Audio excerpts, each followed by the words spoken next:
All right, Shalom.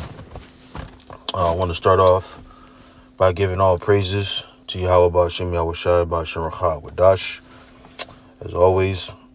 Then I want to give double honors to the apostles and elders of Great Millstone who rule well. And then honor and salutation to the hopeful elect who are out there teaching the word in sincerity and truth. All right, so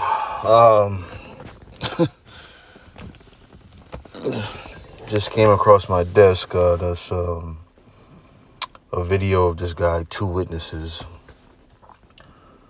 who we here in Boston have had some experience with. And it's I don't know. It's just, it seems like it won't go away.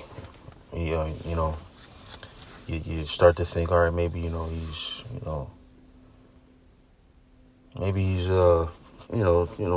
just being sincere. He's in the spirit or whatever. He starts teaching and he'll go on about his business. But then things like this come up. I'm not gonna get too deep into the history with the guy. I just want to speak in reference to the video I just saw with him. All of a sudden, people have an issue with us saying "e" maybe in our when we speak or when we title our videos, and he's one of them that has a problem with it apparently, and I just wanted to speak to that in particular. The scriptures talk about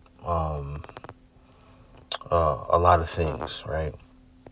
It teaches us a lot of things, teaches us a lot of lessons, and it's very balanced in its approach. Matter of fact, let me go here first. What is that? I think it's Proverbs 11. Yeah, Proverbs 11:1. It says, "A false balance is abomination to the Lord, but a just weight is His delight." And you get that sense when you read the scriptures, right? But when a novice, which he doesn't want to be called, handles the scriptures, you can see how one-sided their thought process is, right? And they'll say things like, well, you ain't been reading, and they'll read all the things that support what they're doing, and they don't realize that for every scripture that you read that is in support for what you're doing, there's another scripture that doesn't support what you're doing. So what does that tell you, right? Does that mean that the scriptures are contradicting themselves? No, not at all. What it means is that there is going to have to be some discretion used, some discernment used, and understanding when you should do a certain thing. And this video that he put out is an example of of why you need discretion. Sometimes, like let's say you feel this way, how you feel about us saying "e." Why do you have to say it? Why, just as much as the scriptures talk about being open, the scriptures also talk about having discretion. And just because you know something, just because you feel something, doesn't mean it has to be publicized and put out there. Right? There are things that you are allowed to keep things to yourself. You are allowed to be quiet. You don't have to say everything that's on your heart. It's not wise, as a matter of fact, to say everything that's on your heart, right? Discretion is as important as being in the open, right? As we are, and the irony about this whole problem with us saying "e" is we've been out here, the apostles especially, for years, talking against the so-called white man. So it's not a thing of fear. Nobody's afraid. It's just called being discreet. It's called exercising discretion, right? We don't want our channels to keep getting flagged. We don't want the videos to keep getting taken down. So we say things a certain way. It's very simple. It's very simple. So I want to get into the scriptures a little bit, just to talk about times in the scriptures where people had to use wisdom, and it may to a guy like this guy who I don't even know what his name is. I'm trying to call you by your name. I'll just say two witnesses, but you've changed your name like 4 times over the last few years. So I don't know what your name is at this point, but we'll just I'll just go into the scripture, man. This is I'm gonna go here first. I got it written down here. This is which is ironic, man. You say you don't want to be called a novice, but you are, and you're showing your noviceness, if that's a word, by doing this video. You're embarrassing yourself. This is 1 Timothy 3:4. It says, one that ruleth well his own house, having his children in subjection with. Matter of fact, let me jump up a little bit. The point is in 6, but I'm going to read all of this because it needs to be read. It says, this is a true saying. This is 1 Timothy 3:1. If a man desire the office of a bishop, he desireth a good work. A bishop then must be blameless, the husband of one wife, vigilant, sober, of good behavior, given to hospitality, apt to teach, right? It says, not given to wine, no striker, not greedy of filthy lucre, but patient, not a brawler, not covetous, right? One that ruleth well his own house, having his children in subjection with all gravity. Now, this is giving you the prerequisites of one that desire an office of a bishop, right? And it tells you all of these different things, right? Now, when it says here, one that ruleth his own house, right? That goes beyond just your wife and your children. Being able to rule your own house also speaks to being able to rule yourself and control yourself, right? When you go into the word body, right? What does that mean? It goes into the word, and Elder Apostle Gabar brought this out years ago, bodig, which means house, man. So ruling your house is not just talking about your family. It's also talking about you. Being able to control yourself. And just because you feel a certain way, and just because you think a certain way, doesn't mean you got to say it. Sometimes you need to exercise discretion. And this is one of those times, man. And kids, they don't understand this. You ever go into the store, for those of you who have children, and I'm sure people have heard stories about this where a kid goes, "Oh, mommy, look at that fat guy over there." Right? And are they telling the truth? Yes, the truth. That person may well be fat, right? But is it the right thing to say, and is it the right time to say it? No, it's not.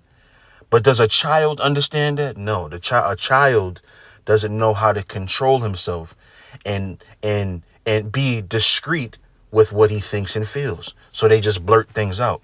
And it's not until they get older do they learn how to exercise enough discipline to say, that doesn't need to be said right now.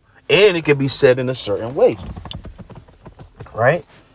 When you get older, you learn how to pull the fat guy aside and say, "Hey, listen, man, you know, I care about you, man. You might want to cut back on the snacks, man. You're getting out of shape," right? It's about discretion, right? Verse 5, it says, "For if a man know not how to rule his own house, how shall he take care of the church of the Most High?" You can't even control yourself, but you're speaking as though you have some authority over the scriptures. And I don't know what this fetish has been over these years that I've been around, where you always got somebody who wants to overtake the elder apostles for some reason. They find all of these different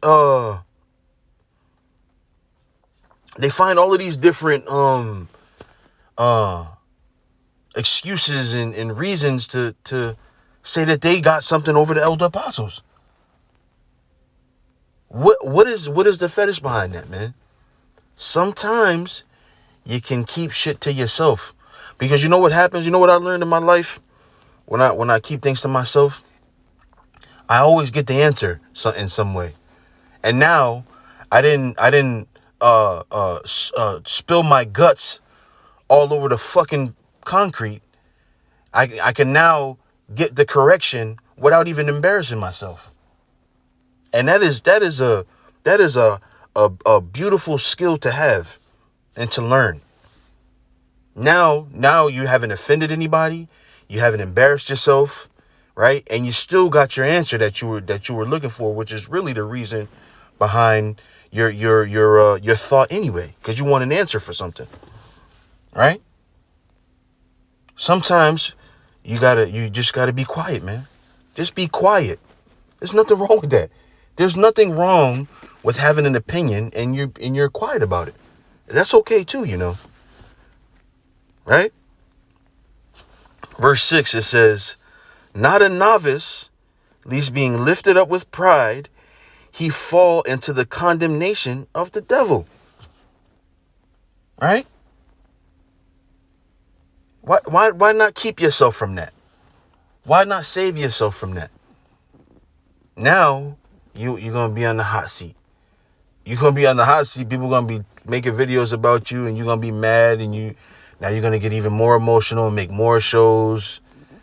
It's I don't know, man. I don't know what's y'all problem, man. I don't understand it. I don't understand it. You just as much as the scriptures talk about being open and not hiding this truth, right? It speaks also about discretion, right? Verse 7. Moreover, he must have a good report of them which are without. What does that mean? What does that mean? He must have a good report of them that are without, right? Who are them that are without? That means the people that don't do what we do, right? The people that are out in the world, right? Those 2/3 that people love to talk about, right? The people that are out there in the world, you have to have a good report to them too. Right? Don't the scriptures tell us, if at all possible, live peaceably with all men, right? So why would we, or what gain would we have from going out there ruffling feathers? Do you go to work and your boss tells you to do something, you say, all right, Esau, you demon, you goddamn devil? Do you go to work and do that? No, man. No one would do that. That's called discretion. That's what that's called. Keeping your mouth shut sometimes. It's okay to do that. Right?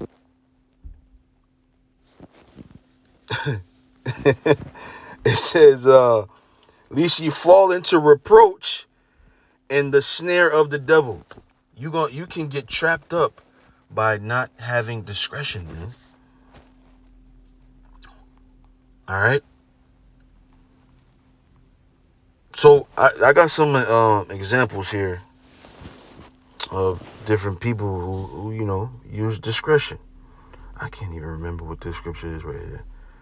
We're gonna see in a second though. This is Acts 23:6. Boom. So if you're familiar with Acts, right? I'm sure you are. You read Acts the 23rd chapter. Paul had got himself in a situation. He was in a predicament, right? and he did something to get himself out of the predicament, right? So, matter of fact, it's only the 6th verse. I'm gonna read some of this. This is Acts 23:1. It says, "And Paul, earnestly beholding the council, said, Men and brethren, I have lived in all good conscience before the Most High until this day.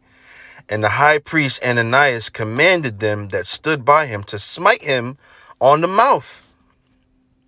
You see this? Paul was about to get his ass kicked, man. Right? Then Paul said unto him, "The Most High shall smite thee, thou whited wall. For sittest thou to judge me after the law, and commandest me to be smitten contrary to the law?" And they that stood by said, "Revilest thou the Most High's high priest?" Right? Paul was, he just got slapped in his face. He was in a predicament. He was getting ready to be in a lot of shit. I don't have to curse. Let me not say that. Say it like that. Right? It says, "Then said Paul, I wist not, brethren, that he was the high priest, for it is written, Thou shalt not speak evil of the ruler of thy people." Verse 6. "But when Paul perceived that one part were Sadducees and the other Pharisees, he cried out in the council, Men and brethren, I'm a Pharisee, the son of a Pharisee. Of the hope and resurrection of the dead am I called in question." Right? So why did Paul do that? Why would Paul do such a thing? Right? And when he had so said, there arose a dissension between the Pharisees and the Sadducees, and the multitude was divided. He did it to get the heat off of him. But a nigga like you would say, "Oh, you was in there, you was scared. You was scared, Paul." No, it's called discretion. It's called discernment. Use it. That's what we're doing. We're using discretion and discernment. That's why we say E. Why get the videos removed when they don't have to be removed? The message is still the same. We've been doing this for years. If you don't know E is Edom by now, something's wrong with you. Don't you know E is Edom? The scriptures say this, man. His sheep will hear his voice and they will follow him. Those who haven't heard it yet are going to find out who he is. Trust me when I tell you.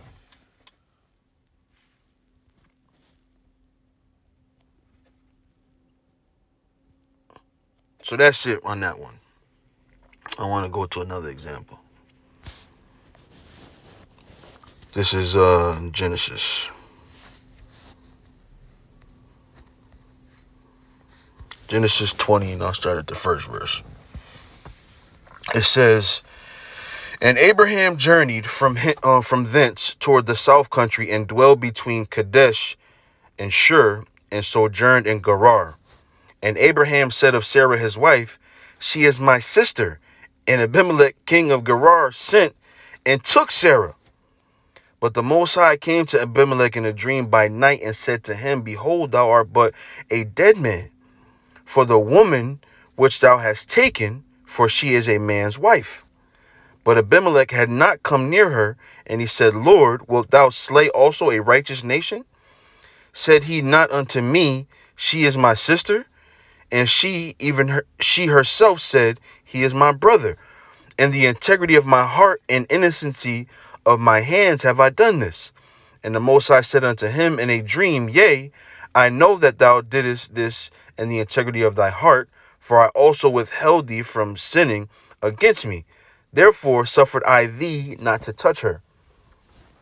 Now therefore restore the man his wife, for he is a prophet, and he shall pray for thee, and thou shalt live. And if thou restore her not, know thou that thou shalt surely die, thou and all that are thine. Right? Therefore Abimelech rose early in the morning, and called all his servants, and told all these things in their ears. And the men were sore afraid. Then Abimelech called Abraham, and said unto him, What hast thou done unto us? And what have I offended thee, that thou hast brought on me and my kingdom a great sin? Thou hast done deeds unto me that ought not be done. And Abimelech said unto Abraham, What sawest thou that thou hast done this thing? And Abraham said, because I thought, surely the fear of the Most High is not in this place, and they will slay me for my wife's sake. So why did he do it? Just to take the heat off him a little bit. He thought they was going to kill him. So what did he do? He lied. Right? You got to use discretion. Sometimes you can do that. You have license to do that. You don't got to blurt out all you know. You understand? You don't got to say everything you know just because you know it. It's very simple, man. It's a very simple thing. But anything, any little thing you can do to get an edge. Oh, it's the young men. The young men are coming up on the elders. Go sit down somewhere, man. Go sit down. It's all the hard stuff has been done for you already. All you have to do is teach the word, man. But you guys got to complicate things all the goddamn time. I don't know what's wrong with you people, man. This is 1 Samuel 21 and 10. 1 Samuel 21 and 10. It says, wait a minute. It's okay. And David arose and fled that day for fear of Saul, and went to Achish, the king of Gath. And the servants of Achish said unto him, is not this David, the king of the land? Did they not sing one to another of him in dances, saying, Saul hath slain his thousands, and David his 10,000s? And David laid up these words in his heart, and was sore afraid of Achish, the king of Gath.